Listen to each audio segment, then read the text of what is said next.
Shalom sobat pemenang dikasih oleh Tuhan.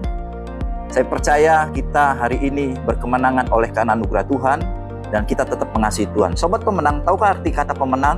Setiap kali saya menyapa Bapak Ibu Saudara, pemenang itu adalah kita telah berhasil mengejar keserupaan dengan Kristus. Kita sedang berjuang mengejar keserupaan dengan Kristus, dan kemenangan kita adalah kita menjadi serupa dengan Kristus, seperti yang Rasul Yohanes katakan dalam 1 Yohanes 2 ayat yang ke-6. Sobat pemenang, hari ini firman Tuhan tidak lepas dari Rasul Yohanes. Kenapa?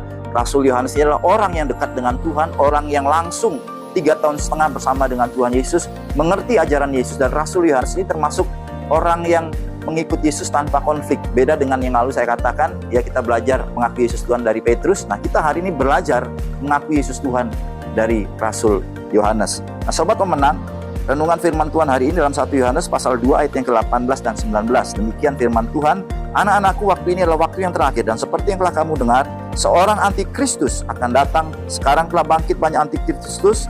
Itulah tandanya bahwa ini benar-benar adalah waktu yang terakhir. Memang mereka berasal dari antara kita, tapi mereka tidak sungguh-sungguh termasuk pada kita. Sebab jika mereka sungguh-sungguh termasuk pada kita, niscaya mereka tetap percaya dengan kita. Tetapi hal itu terjadi supaya menjadi nyata bahwa tidak semua mereka sungguh-sungguh termasuk pada kita. Sobat pemenang, Rasul Yohanes, pengikut Kristus yang langsung menjadi murid Yesus, yang langsung menyaksikan kematian, kebangkitan, dan kenaikan Kristus, dia memberikan satu indikasi, antikristus itu siapa? Rasul Yohanes dengan tegas, dia memberikan batasan jelas. Antikristus adalah mereka yang tidak mengakui Yesus Kristus sebagai Tuhan. Kenapa? Karena Rasul Yohanes mengakui Yesus sebagai Tuhan. Buktinya dari mana? Yohanes pasal 13 ayat 13. Dia menegaskan perkataan Yesus, memang benar aku adalah guru dan Tuhan. Lalu di dalam Yohanes 21 ayat 22. Dan kemudian dalam Wahyu 22 ayat yang 20. Saudara, Rasul Yohanes menyebut Yesus sebagai Tuhan. Bagi Rasul Yohanes, orang yang menolak Yesus sebagai Tuhan, itu adalah antikris. Banyak hari-hari ini orang Kristen yang seperti itu. Mereka percaya kepada Yesus, tapi ketika dalam masalah persoalan, mereka menyangkali Yesus sebagai Tuhan. Mereka tidak mengakui Yesus sebagai Tuhan. Dan bahkan hari ini tidak sedikit ya gereja-gereja yang bingung, benarkah Yesus Tuhan? Ya, sehingga mereka mulai kembali kepada akar Ibrani. Mereka kembali tidak mengakui Yesus sebagai Tuhan. Mereka menyembah dalam ibadah, pusat ibadah mereka bukan kristosentris. Pengkhotbah juga mulai banyak yang tidak kristosentris ketika melihat Alkitab. Sobat pemenang, kita harus kristosentris. Kenapa? Karena akar kekristenan kita adalah Yesus Kristus Tuhan. Rasul Yohanes menegaskan secara tegas. Itu sebabnya ia memberikan satu garis yang tegas. Barang siapa yang percaya kepada Yesus Kristus Tuhan, dia wajib hidup sama seperti Kristus telah hidup. 1 Yohanes 2 ayat yang ke-6. Sobat pemenang dikasih oleh Tuhan, kita tidak sadar mungkin kita saat ini apakah kita antikris atau kita pengikut Kristus.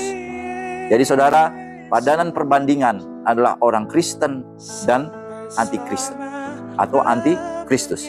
Sobat pemenang, gereja Tuhan desain untuk dua hal. Yang pertama, membentuk kita, memuridkan kita semakin serupa dengan Kristus. Lalu yang kedua, menuntaskan amanat agung seperti yang Tuhan Yesus harapkan kepada setiap orang yang telah ditebusnya, pada setiap orang yang menantikan kedatangannya kembali, kepada orang yang telah menerima karunia Roh Kudus.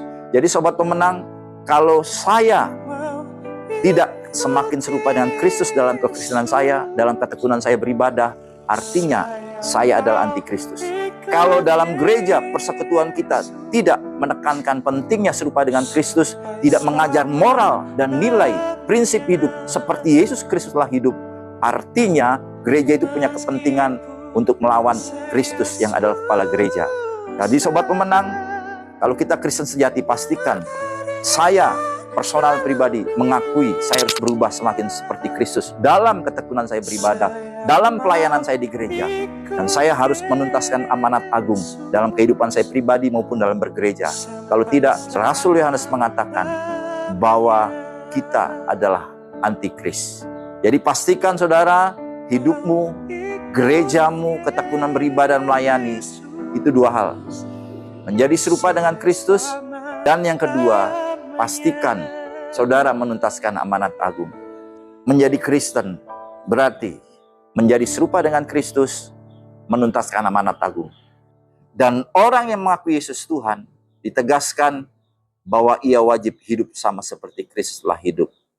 Salam pemenang dalam Kristus, Tuhan Yesus memberkati.